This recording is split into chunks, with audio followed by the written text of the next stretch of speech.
Bonjour à tous, bienvenue sur ce webinaire sur la formation à distance au sein des CNAM des Pays de la Loire. Donc, nous allons commencer par nous présenter. Je m'appelle Karine Devec, je suis chargée de projet au sein du pôle pédagogie et digitale et je suis en charge de l'accompagnement des enseignants dans la pédagogie, dans leur pédagogie et dans l'appropriation des outils numériques qui peuvent être utilisés au sein du CNAM.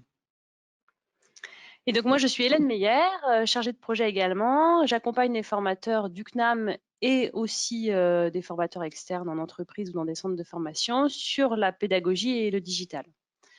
Donc ce webinaire va se dérouler en 2 temps. Un premier temps de présentation par Karine et moi-même sur la formation à distance au CNAM Pays de la Loire. Donc voilà comment ça va se passer, les différentes étapes, les modalités d'organisation de la formation à distance. Et puis un deuxième temps pour répondre à vos questions. Donc vous pouvez par contre poser vos questions à tout moment via l'onglet questions qui est sur la droite. Et puis on prendra un temps de réponse à la fin. Donc nous allons démarrer.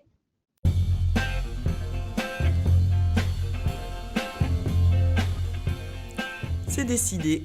Cette année, Camille s'inscrit à 2 unités d'enseignement en formation entièrement à distance au CNAM des Pays de la Loire. Cette modalité va faciliter la gestion de son temps, parce que entre sa vie de famille, le boulot et maintenant la formation, ça va être sport. Pour accéder à ces cours en ligne, Camille se rend sur l'espace numérique de formation, lecnam.net. Après avoir tapé ses identifiants, Camille accède à son unité d'enseignement, Initiation au management et gestion RH, et découvre la première séance intitulée « Pour bien démarrer ». Dans cette séance, Camille accède tout d'abord à une vidéo de son enseignant, un professionnel du domaine, Xavier Moreau. C'est vraiment bien, ça met un visage sur un nom, il a l'air bien sympathique. Il nous accueille et détaille rapidement son parcours, c'est très rassurant. Ensuite, on retrouve le planning des séances et le rappel du programme. Camille peut s'organiser. Il faut prévoir environ 4 heures de travail hebdomadaire en autonomie. Et vu ses disponibilités, ce sera 2 heures de travail le soir en semaine et 2 heures le samedi matin. Tiens, il y a même un mur virtuel pour présenter la promo. Déjà 15 auditeurs ont mis leurs photos et une description de leur parcours. C'est sympa de voir les autres. Camille se sent moins seule et ajoute également sa photo et quelques lignes de présentation. Et pour la suite, tous les vendredis, le prof va ouvrir une nouvelle séance de travail. Dans la semaine, chacun son rythme, mais on avance collectivement. On trouve des vidéos, des supports de cours, des quiz d'évaluation, c'est parfait. Il y a différents médias et la plupart sont téléchargeables. C'est idéal pour optimiser son temps de transport. Le prof ouvre un forum pour chaque séance qu'il anime en y ajoutant des cas pratiques et des questions pour créer de l'échange et une dynamique de groupe. Ça c'est bien, parce que les relations avec les autres et le prof, c'est vraiment important en formation. Et ce n'est pas tout. Au moins 2 fois dans le semestre, une classe virtuelle est organisée. C'est une sorte de visioconférence en groupe. C'est un vrai plus. Surtout à distance, rien ne vaut un échange en direct avec le prof pour consolider ses connaissances, se rassurer et se motiver. Et puis, si Camille rate le rendez-vous, tout est enregistré et mis en ligne quelques jours après. Bon, tout ça va demander beaucoup de rigueur de travail, mais Camille est super motivée. Au niveau pédagogique, le contrat est clair. Les activités pour travailler seul ou en groupe sont bien articulées et le prof utilise même des applications du web intuitives. Et en cas de soucis techniques, une hotline est prévue. Alors maintenant, plus d'excuses, il n'y a plus qu'à s'y mettre.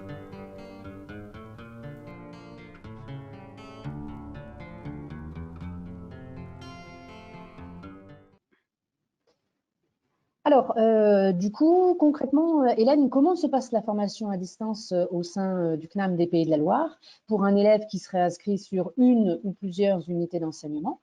Comment est-ce qu'il doit s'organiser? Est-ce qu'il y a un planning précis ou est-ce qu'il fait ce qu'il veut? Alors, la formation au CNAM Pays de la Loire, donc se déroule en général sur 4 mois. Donc là, pour les unités d'enseignement du second semestre, ça va démarrer fin février jusqu'à l'examen au mois de juin. Et on a vraiment un mode d'organisation avec un planning très précis.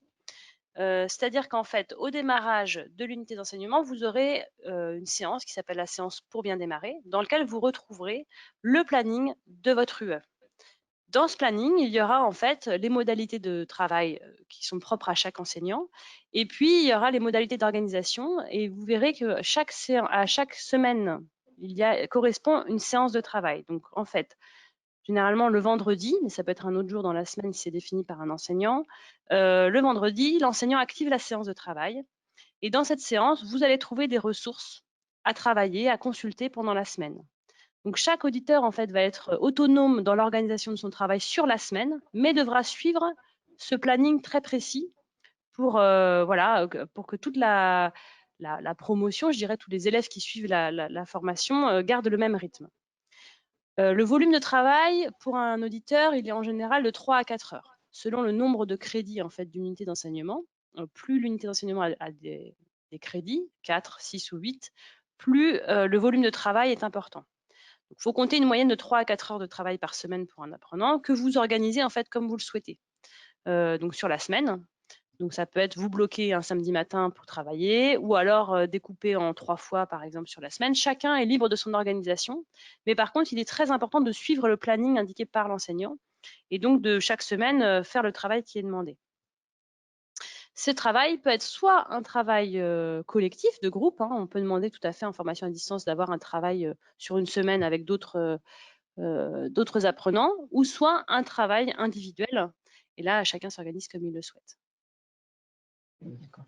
Alors Hélène, tu nous parles de travail individuel, mais ça consiste en quoi exactement? Est-ce que tu peux nous expliquer? En fait, je dirais, bon, à chaque matière sa pédagogie, c'est-à-dire que chaque enseignant va organiser un peu le travail en fonction de la matière, de la manière la plus pertinente possible. À minima, vous trouverez quand même toujours dans une séance des ressources PDF. Ces ressources PDF, ça peut être un support de cours, typiquement, donc un apport théorique sur le thème traité dans la semaine, des exercices, donc des études de cas par exemple, ou des exercices de mise en application de la théorie qui est expliquée dans le support de cours. Généralement, on trouve également des vidéos. Donc ces vidéos, ça peut être soit une vidéo de synthèse de la thématique de la séance, voilà, présentation de la séance, les objectifs de la séance, et puis un peu les points clés à bien retenir, soit une vidéo focus sur un point particulier, où l'enseignant va aller expliquer plus particulièrement ce point qui lui semble important. Il peut également y avoir des quiz d'auto-évaluation, où ça va vous permettre, en fait, en tant qu'auditeur, de vous évaluer par rapport à un niveau de connaissance. Des quiz qui peuvent être faits autant de fois que l'on souhaite, hein. C'est vraiment là plutôt de l'auto-formation et de l'auto-évaluation. Et puis, en fonction de l'enseignant, il va y avoir d'autres ressources interactives. Donc, ça peut être des vidéos enrichies, ça peut être de vous demander de faire un travail de veille ou de recherche. Ça peut être vraiment des cas pratiques d'application en lien avec un logiciel, par exemple. Si vous suivez des UE de marketing ou de comptabilité, vous allez devoir mettre en œuvre ce que vous apprenez d'un point de vue théorique.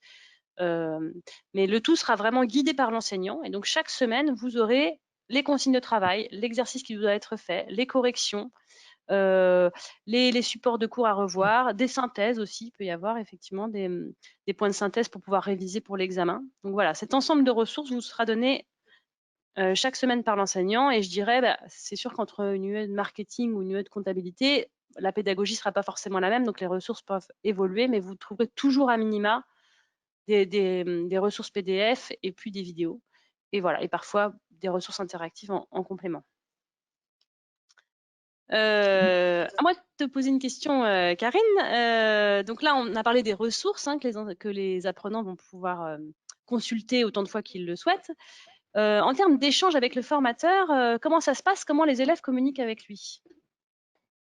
Alors, c'est très simple. Donc, pour échanger avec le formateur, on dispose de plusieurs moyens. Donc, les élèves vont avoir un forum de discussion. Donc, un forum de discussion qui va permettre d'échanger de manière asynchrone avec l'enseignant. Donc, l'enseignant ensuite va prendre en charge la demande dans les 48 heures. Alors, quand on dit prendre en charge, c'est soit apporter une réponse, soit effectivement indiquer que cette réponse pourra venir dans un second temps, et notamment à travers le temps de classe virtuelle. Le temps de classe virtuelle, c'est également un deuxième temps d'échange avec le formateur. Donc, des classes virtuelles régulières sont définies. Elles sont également fixé dans le planning, hein, dont on a parlé tout à l'heure. C'est un temps d'échange, cette fois-ci qui va être plutôt évidemment synchrone, entre les élèves et l'enseignant pour aller poser des questions, éventuellement revoir des parties de cours qui seraient un peu plus complexes, pourquoi pas, ou bien réaliser des exercices d'application en direct, ou bien corriger des exercices qui auraient été vus en parallèle et pour lesquels eh bien, ça nécessite une correction collective.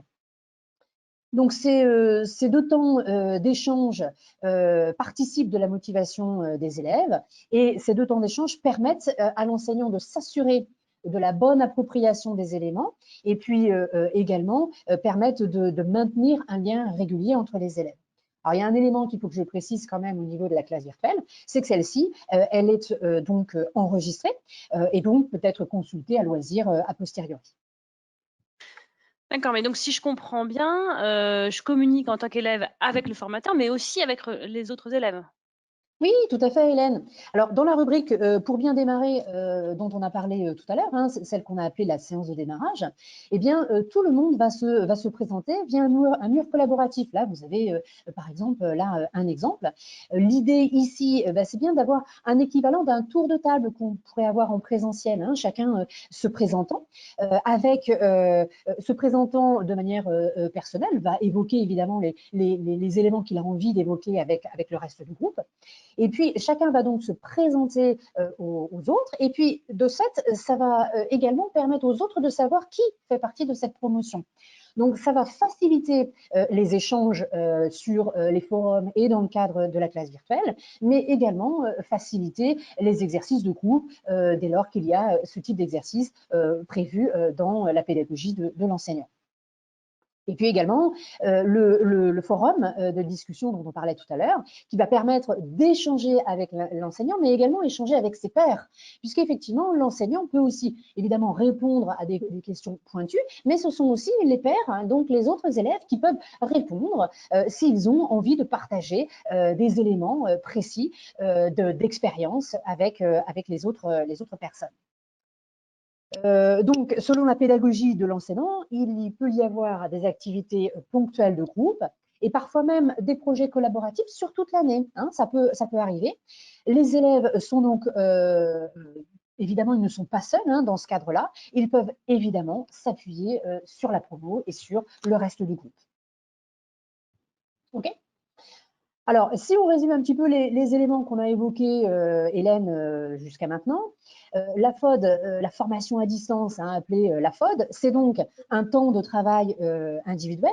C'est aussi éventuellement des travaux de groupe. Ce sont des temps d'échange avec le formateur et avec les pairs.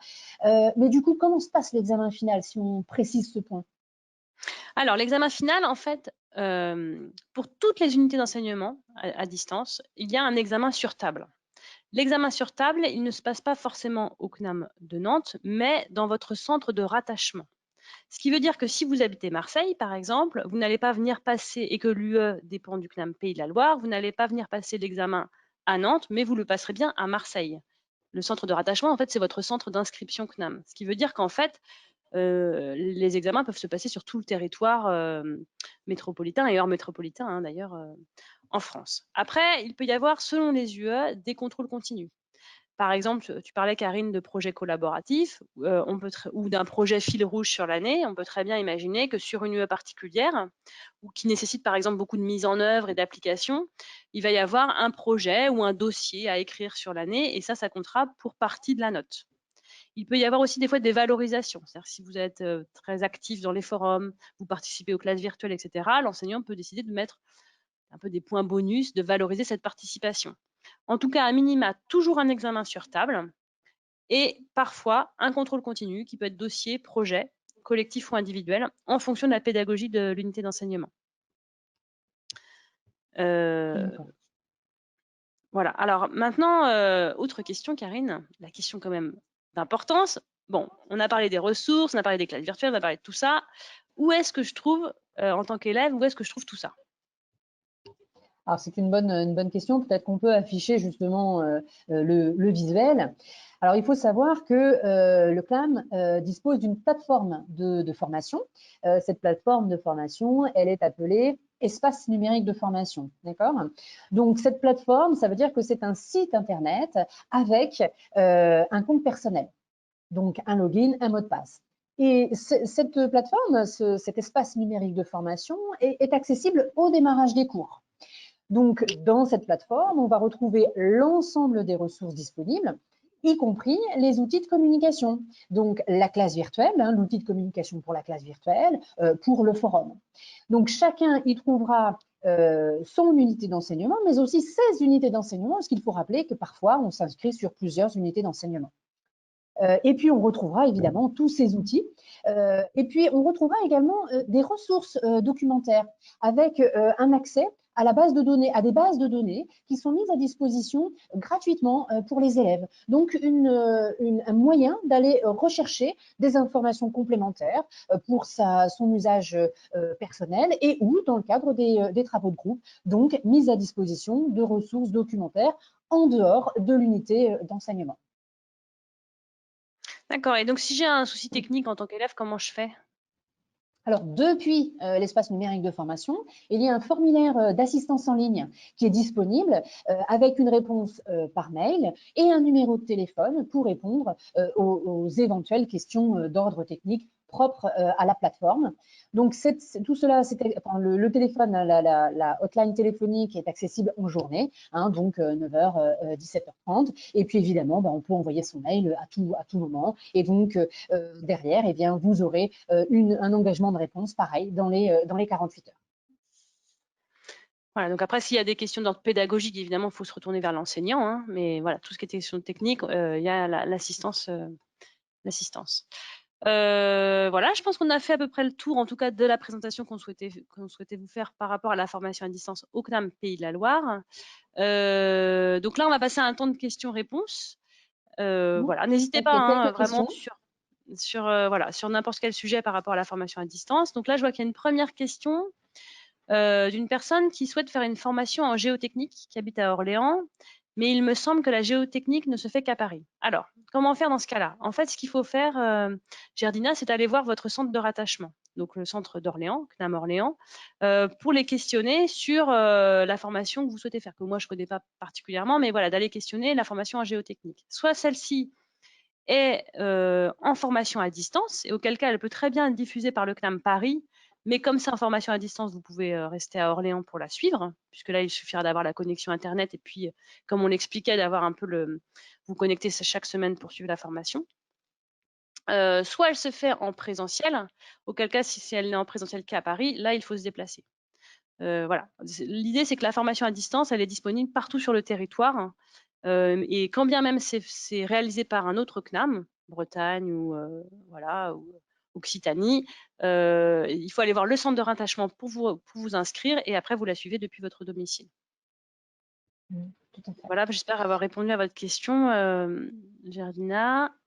Alors, deuxième question. Alors, il faut 3 heures pour un, mais j'ai pas la suite. Il y a une question sur la durée. Alors, 3 heures, pardon. Je ne suis pas tout à fait familière du logiciel. Il faut 3 heures pour une UE. Donc, si on prend plusieurs UE, on double le temps de travail. Alors, ça, c'est une très bonne question. Je me permets de répondre, Karine. C'est-à-dire qu'il ne faut pas faire trop d'UE en même temps. Effectivement, une UE, une unité d'enseignement, ça prend 3 à 4 heures par semaine.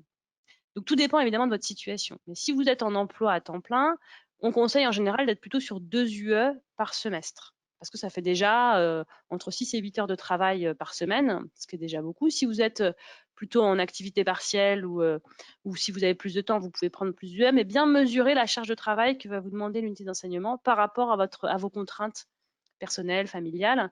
Donc voilà, donc si vous prenez plusieurs UE, effectivement, en fait, ça se double. Alors une UE de 4 crédits, ça demandera un peu moins de temps. On sera plutôt sur 2h30, 3 heures par semaine. Une UE de 6 crédits, on sera plutôt à 3-4 heures par semaine. J'espère que j'ai répondu à votre question, Fabien. Donc, on a une question de Laetitia qui nous dit « Le master MAE peut donc se faire en formation à distance, si je comprends bien ?» Alors Est-ce qu'on ça, peut répondre à cette question? j'avoue, le master MAE, je le connais pas spécialement. En fait, ce qu'il faut pour savoir s'il est dispensé, alors certains masters peuvent être dispensés complètement en formation à distance, effectivement. Et là, du coup, vous pouvez très bien faire des unités d'enseignement étalées dans le temps. Donc sur une première année, faire 2 UE par semestre, par exemple. Comme ça, vous pouvez passer le master en plusieurs années. Ou alors, parce que vous avez du temps, tout faire en formation à distance. Alors après, il faut voir si ce master-là en particulier est possible en formation à distance, parce qu'ils ne le sont pas tous. En fait, au CNAM, on propose en gros 2 modalités de formation. Une modalité qui est plutôt sous forme d'alternance. Donc là, c'est pendant 1 an avec des temps en entreprise et des temps en formation présentielle. Et puis la formation à distance, où là, on est plutôt sur à la carte, en fait, ce qu'on appelle la formation à la carte, où vous allez pouvoir en fait organiser votre obtention de diplôme en fonction de vous et de comment vous pouvez vous former en plus de vos activités. Alors après, Nous avons une vous autre avez des... question. Oui. J'ai envoyé mon dossier d'inscription et le paiement. À quel moment nous avons la confirmation de notre inscription? Donc là, on est plutôt sur une question d'ordre administratif. Alors en général, combien de temps la plateforme administrative met pour régler? C'est vrai que c'est une question un peu compliquée. En tout cas, vous l'aurez avant le démarrage. Le démarrage du deuxième semestre est le 27 février. Donc de toute façon, vous n'aurez pas accès avant le 27 février à l'unité d'enseignement. Donc en général, il faut compter quand même 2-3 semaines de traitement du dossier et pour avoir après la confirmation. Et après, vous recevrez 2 choses en fait. Vous recevrez la confirmation de votre inscription et puis vous recevrez en même temps un mail avec vos codes d'accès à la plateforme. Je ne sais plus si tu en as parlé, Karine, mais c'est par mail qu'en fait que vous recevrez votre login et votre mot de passe qui vous permettront d'accéder à la plateforme. Après, vous pouvez avoir accès à la plateforme, mais avant le 27 février, il n'y aura rien en fait sur la plateforme puisque l'UE n'aura pas démarré. Après, pour des questions plus précises, vous voyez, j'ai mis le mail sur lequel vous pouvez communiquer en fait avec le CNAM des Pays de la Loire. Hein. Donc c'est info@cnam-paysdelaloire.fr si vous voulez plus de précisions par rapport à un sujet précis.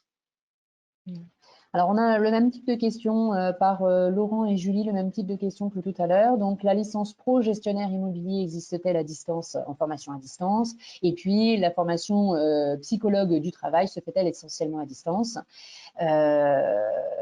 Et donc, également, la licence pro gestionnaire immobilier existe-t-elle à distance? Code au CNAM des Pays de la Loire. Donc, également une question donc, de Laurent. Donc on a alors là, c'est pareil. Ouais, voilà, c'est-à-dire qu'il faut aller voir donc soit sur le site du CNAM des Pays de la Loire, donc c'est cnam-paysdelaloire.fr où là vous aurez les détails, soit écrire à cette adresse mail ou appeler le CNAM en direct pour avoir des précisions. Je sais que, alors, la formation psychologie, on était plutôt sur des cours présentiels, donc de formation à la carte, mais en présentiel. Alors évidemment, avec le contexte sanitaire, je dirais tout passe un peu à distance, donc c'est un petit peu particulier en ce moment. Mais après, pour les formations précises, il faut aller regarder soit sur le site internet, soit écrire à ce mail-là pour savoir vraiment si vous pouvez passer le diplôme. De toute façon, vous pourrez, à partir du moment où un diplôme est proposé à distance, vous pourrez passer toutes les UE à distance, qu'elles soient délivrées par le CNAM Pays de la Loire ou par d'autres CNAM. C'est-à-dire que si le CNAM Pays de la Loire ne fait pas tel UE pour ce diplôme, il y a forcément un autre CNAM qui le fait. Donc rassurez-vous sur ce côté-là, c'est-à-dire que à partir du moment où vous engagez dans un cursus pour avoir un diplôme, il sera assuré au niveau national et il y aura les différentes UE pour pouvoir le faire entièrement à distance. Alors, une autre question, Hélène. Est-ce qu'il y a des examens de rattrapage? Alors, oui, bonne question, Karine. Donc, l'examen première session a lieu en juin. Donc, dans cet examen, donc, il va y avoir si ce n'est qu'un examen sur table, il y aura juste cet examen. S'il y a un projet, comme on parlait tout à l'heure, ou un contrôle continu, ça va être compté dans la note finale. Après, l'examen de rattrapage sera prévu en septembre. Si vous n'avez pas pu rendre le projet ou pas participer au contrôle continu, seule la note de l'examen de rattrapage comptera. Mais il y a toujours un examen de deuxième session en septembre. D'accord. Donc, une question de Fabien Hélène. Est-ce que le temps de travail prend en compte le travail au centre? Alors, je ne comprends pas bien votre question, Fabien. Alors, en fait, le travail au centre, on est vraiment du travail à domicile. Hein. Formation à distance, c'est plutôt à domicile. Même si, c'est vrai que je ne l'ai pas précisé tout à l'heure, vous pouvez très bien venir au CNAM pour suivre votre formation à distance si vous n'avez pas l'équipement nécessaire chez vous. Alors, en tout cas, dans le CNAM à Nantes, il y a une salle d'auto-formation pour les auditeurs, pour que vous puissiez venir suivre votre formation à distance. Généralement, dans les autres CNAM, il y en a également, mais il faut se renseigner auprès de votre centre de rattachement. Et donc, le temps de travail, on est vraiment sur du temps de travail auditeur. Donc, 3 heures ou 4 heures par semaine pour vous. Et ça, ces 3 ou 4 heures, ça va comprendre le temps de classe virtuelle, le temps d'échange avec les autres sur le forum, le temps de lecture des contenus théoriques, le temps des mises en application. Ça contient tous les temps d'apprentissage. Ah, pour les formations hybrides. Ouais. Ah oui, d'accord, merci. Alors, pour les formations hybrides, si on est sur un volume de 3 heures, par exemple, si on est sur une unité d'enseignement de 6 crédits, donc 60 heures en tout de formation, il y aura peut-être 30 heures à distance, 30 heures en présentiel. En général, on essaye de mixer les temps, c'est-à-dire une semaine en présentiel au centre, donc qui va être de 2 heures ou 3 heures, et la semaine d'après d'être à distance. Donc ça, effectivement, les 60 heures, ça comprend tous les temps distance ou en centre. Je ne sais pas si ça répond à votre question, Fabien. Alors, j'en vois une autre. Super. Alors, la différence entre le CNAM et l'ICH posée par alors Laura? là, on commence à rentrer dans les acronymes du CNAM. Alors, le CNAM Pays de la Loire, donc c'est l'organisme de formation globale. Et à l'intérieur de cet organisme de formation, il y a ce qu'on appelle des instituts spécialisés, des pôles spécialisés plutôt. L'ICH est un pôle spécialisé sur l'immobilier qui fait partie du CNAM Pays de la Loire. Enfin, qui fait partie du CNAM, puisqu'il y a un ICH à Paris et un ICH à Nantes. C'est pareil, il y a aussi l'USP, qui est l'unité de santé publique. Voilà, c'est un pôle spécialisé dans la santé qui fait partie du CNAM. Donc voilà, la notion, c'est que le CNAM, en gros, c'est l'organisme général et puis les pôles de spécialité à l'intérieur. Alors, une autre question de Guillaume concernant la VAP pour l'exemption de certaines UE. Donc, comment est-ce que ça se passe? Alors, pour la validation des acquis professionnels, il faut. Alors là, on a un autre service qui s'appelle le pôle d'accompagnement des parcours, qui peut aider justement à faire une VAP sur certaines UE. Donc là, il faut monter un dossier en fait. Il va falloir monter un dossier qui prouve que vous n'avez pas besoin de passer l'UE parce que par votre expérience professionnelle, vous avez déjà acquis ces compétences. Donc là, ça va être de travailler avec un conseiller, donc ça peut être au CNAM ou ailleurs, hein, avec un conseiller qui va en fait, je dirais, décortiquer avec vous le référentiel de l'unité d'enseignement, et puis vous allez faire le lien entre votre expérience professionnelle et puis ce référentiel pour pouvoir prouver pour chacune des compétences que vous l'avez bien acquise. Et à l'issue de ce dossier, il va y avoir un jury qui va dire oui, je valide votre expérience, que votre expérience professionnelle vous exempte de certaines UE. Mais il faut passer vraiment par un dossier, et là, je vous conseille de vous faire accompagner parce que ça peut être un peu long. Alors, une question de Julie. Avec la situation sanitaire, y a-t-il quand même du présentiel ou les cours se font à distance concernant la formation psychologue du travail, pardon. Alors ça, c'est donc effectivement en ce moment, à notre grand regret, il n'y a pas de présentiel, donc tout se passe à distance. Donc les cours de psychologie du travail en fait, tous les cours sont maintenus, hein. Donc les cours qui étaient habituellement présentiels se font à distance actuellement. On espère bien sûr revenir en présentiel dès que ce sera possible, mais tous les cours sont maintenus et donc se passent plutôt sous forme de classe virtuelle. C'est-à-dire que là, voilà, tout ce qu'on vous a expliqué avec Karine, on est dans le cadre de la formation à distance classique, où là, en fait, l'enseignant va vraiment penser sa pédagogie à distance, alors que les cours présentiels qui sont actuellement remplacés par des cours à distance, c'est plutôt de la visio, en fait. Ça va être une classe virtuelle de 2 heures, 2 heures et demie, qui remplace le cours présentiel habituel aux mêmes horaires et les mêmes jours. Voilà. Alors après, il faut aussi préciser que le démarrage de la formation à distance, c'est le 27. Ici, pour le présentiel, puisqu'on parle du présentiel en parallèle, on cherche à s'organiser pour faire revenir les élèves tout en respectant effectivement les conditions sanitaires. Donc, il y a des choses qui sont en cours à ce niveau-là, hein. Alors, puisqu'on parle du contexte sanitaire, on a Julien qui nous pose une autre question. Dans le contexte sanitaire, par rapport aux examens, est-ce qu'on peut développer le sujet, Hélène? Alors, en termes d'examen, c'est vrai qu'en ce moment, on ne peut pas passer les examens sur table comme habituellement, donc tous les examens se passent à distance. Donc actuellement, il y a c'est les examens du mois de janvier là qui démarrent. Ça se passe pour les examens de formation à distance, c'est toujours le samedi. Et donc ça se passe aux mêmes horaires et le même jour que prévu habituellement en présentiel, mais via la plateforme de formation avec donc le sujet qui est délivré.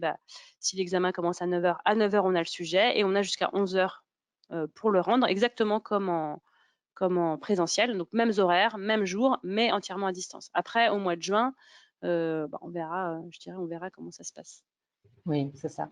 Alors, dans le même ordre d'idée, nous avions également une question de Cindy. Combien de temps à l'avance sont connues les dates des examens? Alors ça, vous le savez dès le démarrage. C'est-à-dire que quand vous allez démarrer votre unité d'enseignement, le 27 février, dans le planning seront notés les examens, la date de l'examen. Si vous avez besoin d'anticiper, même dès à présent, vous pouvez appeler l'assistante en fait de votre centre qui connaît déjà les dates d'examen et qui peut vous la communiquer. Mais à minima, vous le savez au démarrage et vous pouvez le demander en amont si besoin pour une organisation. Alors, une question de Nadia également. Combien de classes virtuelles avec l'enseignant? Je vais répondre à cette question, si Ouais. tu veux bien, Hélène. Alors, à minima, on aura 2 classes virtuelles. Ensuite, c'est vraiment propre à la pédagogie souhaitée par l'enseignant. Il y a certains qui vont faire très régulièrement des classes virtuelles pour aller au-delà de 2 à 3. Mais globalement, c'est un minimum, voilà, c'est le minimum requis. Alors, une question de Laurent. Existe-t-il des financements de la région des Pays de la Loire pour les formations à distance ou présentielles? Alors, effectivement, il y a différents modes de financement. Déjà, les UE de formation à distance sont finançables par votre compte personnel de formation. Il y a des financements spécifiques, mais plutôt pour les demandeurs d'emploi de la région Pays de la Loire, hein. Donc, Laurent, je ne connais pas votre situation. En tout cas, vous pouvez vous faire financer si vous êtes demandeur d'emploi. Si vous ne l'êtes pas, j'avoue que je suis pas très à l'aise avec le sujet, donc je vous dirais plutôt d'aller voir, d'aller contacter les conseillers formation individu du CNAM qui pourront vraiment, en fonction de votre situation, vous dire quels sont les financements, soit personnels, donc par le CPF, soit si vous êtes demandeur d'emploi par la région ou par Pôle emploi, même pour certaines formations. Donc, ne pas hésiter à contacter le CNAM pour avoir ces informations complémentaires. Donc, une question de Fabien. Quels sont les horaires des classes virtuelles? Sont-elles en journée ou en soirée? Alors, Fabien, c'est une très bonne question. Donc, en règle générale, elles sont en soirée. Il se peut qu'elles soient en journée, mais par contre, c'est bien défini avec l'enseignant et par l'enseignant.